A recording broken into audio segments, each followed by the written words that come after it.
মায়ার নবী রহমাতুল লিল আলামিন। আল্লাহ তাআলা তিনাকে ছোটবেলা থেকেই নবীকে মুজিজা দিয়েছেন।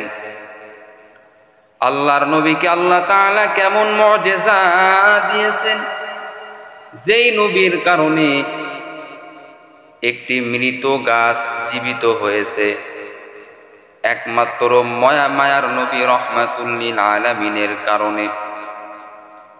সেই গাছ এখনো জর্ডানে উপস্থিত রয়েছে, যেই গাছের নাম সাহাবী গাছ দেওয়া হয়েছে।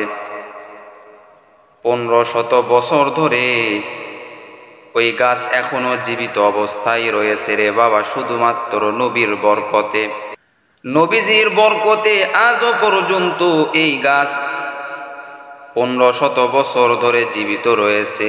এই গাছের এখনো একটু মাত্র ক্ষতি হয় নাই। মায়ার নবী রহমাতুল লিল আলামিনের বয়স যখন 12 বছর, তখন আল্লাহর নবীর চাচা আবু তালেব আল্লাহর নবীকে নিয়ে শাম সিরিয়ার দিকে রওনা হয়েছে ব্যবসার উদ্দেশ্যে। আল্লাহর নবী এবং তার চাচা আবু তালেব ব্যবসার উদ্দেশ্যে রওনা হয়েছে সিরিয়ার দিকে। পথ চলতে চলতে জর্ডানের কাছে যখন চলে আসলো, বিশাল বড় মরুভূমি, মরুভূমির মধ্যে কোনো বাড়ি নাই, কোনো ঘর নাই। নবীজি অনেক কষ্ট পেয়ে গেলেন। এদিকে অনেক কষ্ট শুরু হয়ে গেল নবীজির। চাচা আবু তালেবও অনেক কষ্ট পাওয়া শুরু করে দিলেন। বিশ্রামের প্রয়োজন ছিল ওই সময়। আল্লাহর নবী দেখে কোনো জায়গায় কোনো বাড়ি নাই, শুধু মরুভূমি আর মরুভূমি।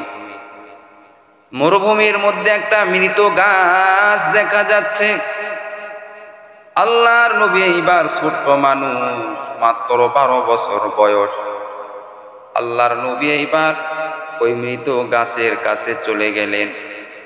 গাছের কাছে যাওয়ার পর গাছের নিচে যখন বসে গেলেন, আল্লাহ তাআলার কুদরতে ওই গাছটা তরু তাজা হয়ে গেল। শুধু তরু তাজা হয়েছে এমন নয়, ওই গাছের ডালপালা বাহির হয়েছে এবং সবুজ পাতা বাহির হয়েছে।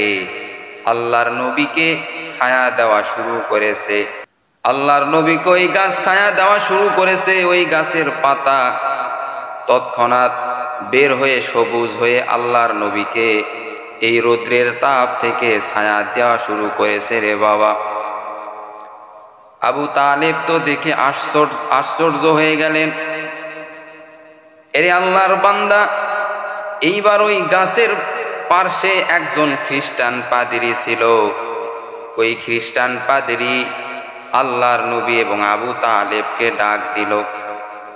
ডাক দিয়া বলতেছেন, ও আবু তালেব, তোমার সঙ্গে যেই ছোট্ট বাচ্চা রয়েছে, 12 বছরের সন্তান রয়েছে, তার নাম কি?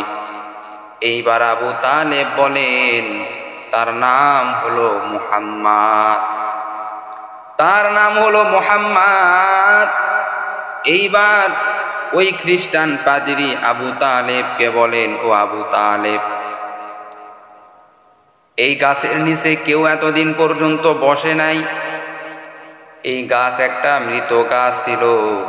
যখন এই সন্তান বসে গেল, মুহাম্মদ যখন বসে গেল, এই গাছটা জিন্দা হয়েছে, তরুতাজা হয়েছে এবং এই মুহাম্মদকে এই গাছের পাতা ছায়া দেওয়া শুরু করেছে।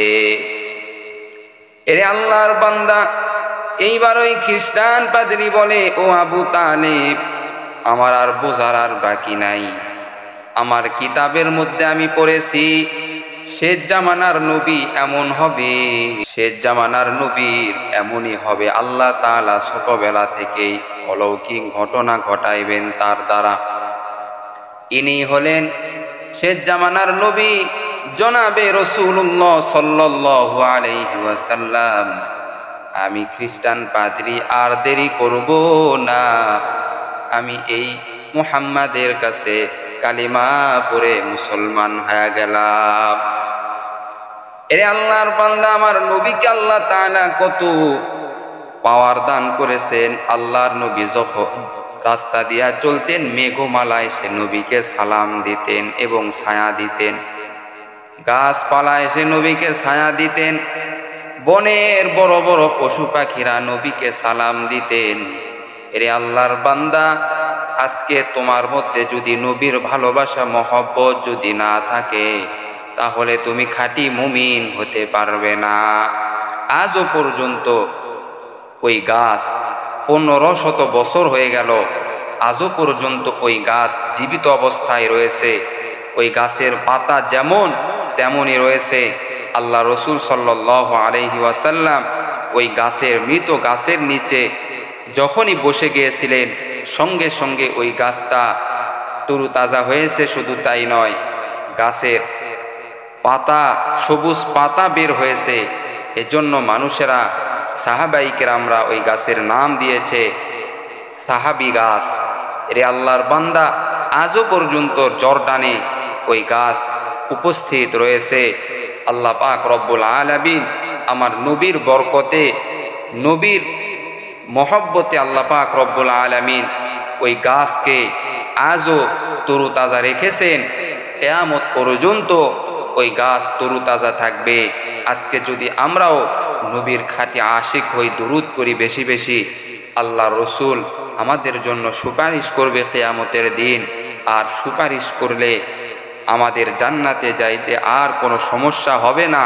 আল্লাহ পাক রব্বুল আলামিন আমাদের সবাইকে নবীর ভালোবাসা অন্তরের মধ্যে ঢুকাইয়া কবরে যাওয়ার তৌফিক দান করুক। আমিন।